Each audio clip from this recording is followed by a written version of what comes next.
You know, the automotive world is extremely diverse. You got Ford, Chevy, Dodge, imports, 4x4s. I mean, the list goes on and on. But believe it or not, there is one thing that we all have in common, and it's not what you think.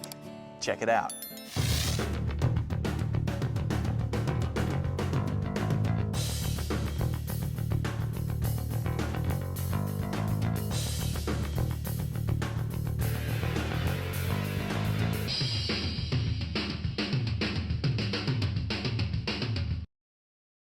Little die-cast cars called Hot Wheels. And every single one of us owned these, collected them, raced them, destroyed them, burned them because they were a huge influence on us.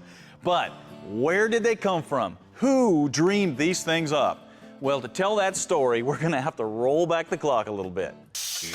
In the late 60s, the only kind of die-cast cars that were available came from companies like Corgi and Matchbox. And while they were fun, they left a lot to be desired in the detail department, they didn't roll very well, and they were also primarily construction equipment, which did nothing to capture the hot rod fever that was flowing through the country at the time.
However, Elliott Handler at Mattel, bolstered by the massive success of the Barbie doll, realized that there was a void in the market when he saw his grandchildren playing with Matchbox cars. So right then and there, he decided that there needed to be something better for little boys to play with, something hot.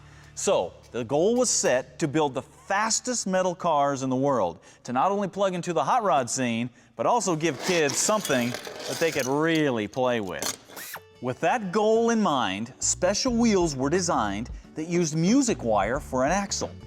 A small Delrin bearing allowed the car to roll extremely fast. The wheel also had a tiny rib on it to further reduce friction. And of course it was removable, so kids could pretend to change a flat tire. However, there was more going on here than just a wire axle. Engineer Howard Newman actually developed a miniature torsion bar system that gave the cars a working independent suspension. Now that not only looked cool, but it also prevented damage to the axles if the car got stepped on or crushed, which happened a lot when you were a kid.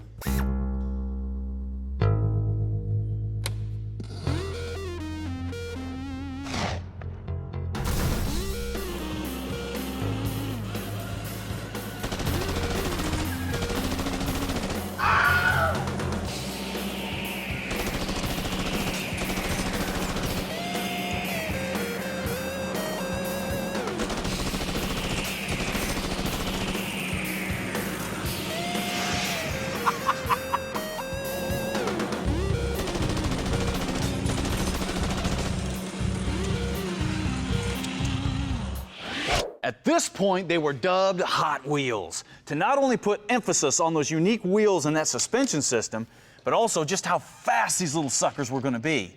However, there was a problem. Nobody quite knew what these things should look like. I mean, you didn't want them to look like a Matchbox. So Elliott hired real car designers like Harry Bradley right out of Detroit to help solve the problem.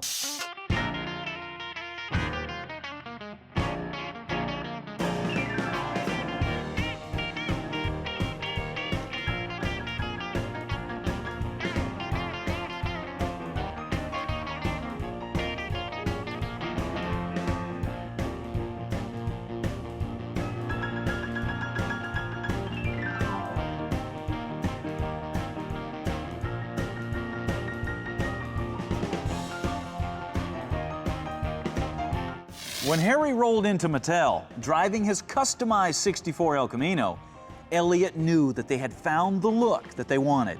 He then instructed Harry to make them all look that way. The custom fleet side, based off of Harry's actual El Camino, became one of the first Hot Wheels cars. With the look established in the rake, the hood scoops, the exposed exhaust, the redline mag wheels, and the candy paint jobs, 16 cars were rolled out for 1968. They were the Custom Barracuda, Custom Camaro, Custom Corvette, Custom Cougar, Custom Eldorado, Custom Firebird, Custom Fleetside, Custom Mustang, Custom T-Bird, Custom Volkswagen, Diora, Ford J-Car, Hot Heap, the Python, the Silhouette, and the Beatnik Bandit.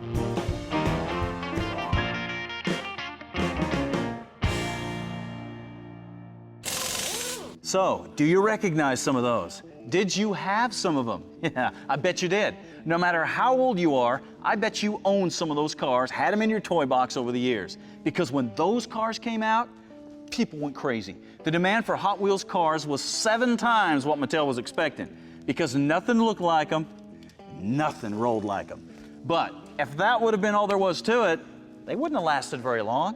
Because the idea behind Hot Wheels cars was not from just to sit on the carpet and look good. No, they were made to race. And we're going to dig into that phenomenon a lot more in just a second.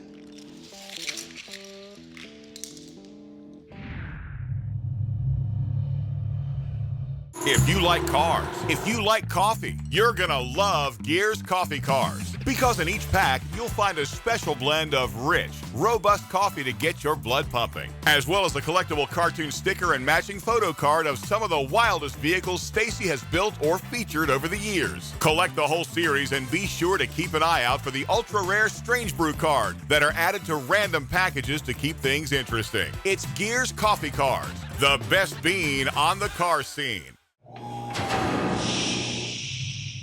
Hey, welcome back to Gearz, where today we are walking you through one of the most unique and influential stories in automotive history. And ironically enough, it has nothing to do with an actual vehicle, but it has everything to do with these little die-cast miniatures called Hot Wheels. Now, we've already established how the unique design of these things came about and how they were so wildly popular when they hit the market. What we haven't talked about is what drove that popularity. 2 words will sum that up: racing and competition. In the late 1960s, drag racing and road racing were some of the hottest forms of motorsports going. With tracks springing up all over the country to fill people's desire to see fast cars.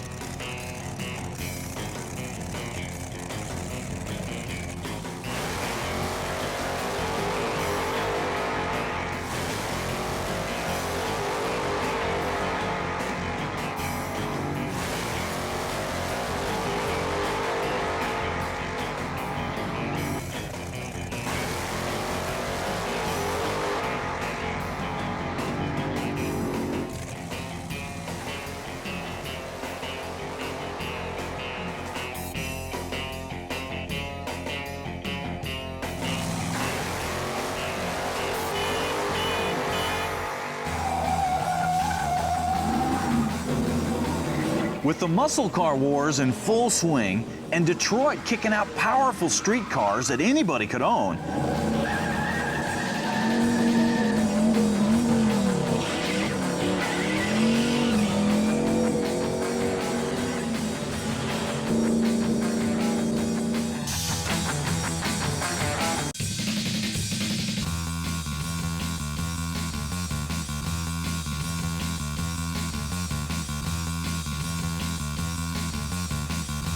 Camaros, Mustangs, and Roadrunners roam the streets looking for victims to devour.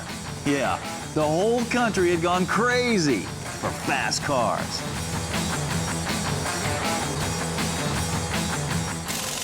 Of course, right in the middle of this quest for horsepower supremacy, Mattel releases Hot Wheels cars, and of course, kids all over the place go crazy for them. But like we said before, just having a cars would not have been enough. They really blew the lid off things when they introduced the track. The track was a brilliant piece of engineering that actually allowed you to prove that these cars were in fact the fastest metal cars in the world. The track was not only designed to hold the cars in place, but there were also loops.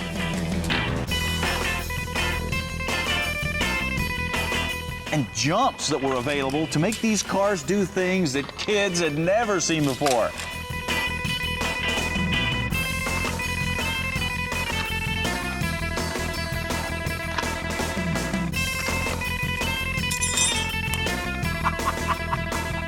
The track also made great spears and swords to hit your little brother with when you thought he cheated on a race.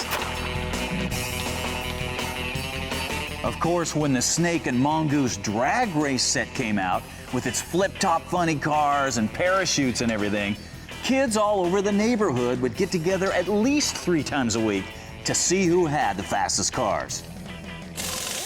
So, just how influential were Hot Wheels? Well, here's a shot of me a long time ago opening the Sky Show set.